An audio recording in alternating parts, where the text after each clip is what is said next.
ওমর সানি ৯০-এর দশকের জনপ্রিয় এক চিত্রনায়কদের একজন। ১৯৯২ সালে নায়ক হয়ে বড় পর্দায় যাত্রা শুরু করলেও একটা সময় সে খলনায়ক চরিত্রে অভিনয় করা শুরু করেন। এরপর অভিনয় নেন খানিক বিরতি। বর্তমানে এই চলচ্চিত্র অভিনেতার ব্যস্ততা নিজের রেস্টুরেন্ট ব্যবসা নিয়ে।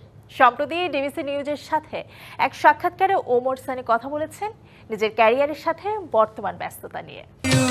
৯০ দশকের বাংলা সিনেমার জনপ্রিয় নায়কদের একজন ওমর সানি। ১৯৯২ সালে নূর হোসেন বলাই পরিচালিত এই নিয়ে সংসার ছবি দিয়ে ঢাকাই সিনেমায় আত্মপ্রকাশ। এরপর এই নায়ক একে একে উপহার দিয়েছেন অসংখ্য দর্শকপ্রিয় সিনেমা। নায়ক হয়ে সিনেমায় যাত্রা শুরু করলেও একটা সময় খলনায়ক চরিত্রে অভিনয় করা শুরু করেন ওমর সানি। ওরা দালাল, ক্ষমতার গরম, খালাসের মতো ছবিতে খলনায়ক চরিত্রে অভিনয় করে পান সাফল্য। তবে একটা সময় তিনি চলচ্চিত্রে হয়ে পড়েন অনিয়মিত। সম্প্রতি ডিবিসি নিউজের সাথে একান্ত আলাপচারিতায় সেই বিষয়ে জানিয়েছেন ওমর সানি। আমি নেগেটিভ ক্যারেক্টারটাকে অন্যরকম মাত্রায় দেওয়ার চেষ্টা করেছি, যে নেগেটিভ ক্যারেক্টার মানেই কি হু হা বুম ভাম করতে হয়, না, ইটস নট। নেগেটিভ ক্যারেক্টারের মানুষগুলি অনেক সোবার হয়, সফিস্টিকেটেড হয়।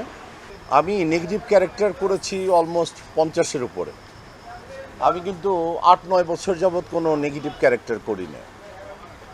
আর অনেক সুপারস্টারের সাথে আমার কেমিস্ট্রি ভালো ছিল। আমি কিন্তু অনেক আর্টিস্ট যারা নেগেটিভ ক্যারেক্টার করে তাদেরকে আমি রেফার করেছি, এটা করো তুমি। আমি পজিটিভ ছাড়া করছি না, ডিটু আমার মেয়ের কারণে। আমার মেয়ে চায় না যে আমি নেগেটিভ ক্যারেক্টার করি। আলাপচারিতায় এই শিল্পী জানান এখনও তিনি অপেক্ষা করেন ভালো গল্পের আর চরিত্রের, কারণ অভিনয় নাকি ওমর সানির কাছে ইনসুলিনের মতো।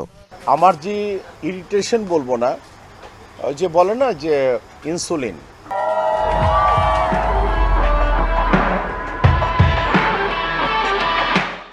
অভিনয়ের ইনসুলিনটা আমার দরকার। আমি চাই অভিনয়ে কাজ করি, কারণ আপাতমস্তক অভিনয় দিয়েই তো ওমর সানি।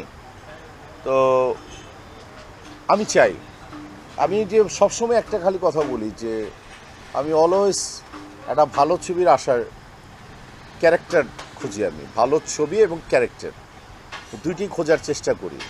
আত্মসম্মানবোধ যেন আমার থাকে, মর্যাদা যেন থাকে, কারণ আমার চাওয়া পাওয়ার কিছু নাই। এই বাংলাদেশ আমাকে অনেক কিছু দিয়েছে। বর্তমানে এই চলচ্চিত্র অভিনেতার ব্যস্ততা নিজের ব্যবসা প্রতিষ্ঠান চাপলার শ্বশুরবাড়ি নিয়ে। জানালেন সিনেমার মতোই নিজের এই ব্যবসাকেও বেশ উপভোগ করছেন তিনি।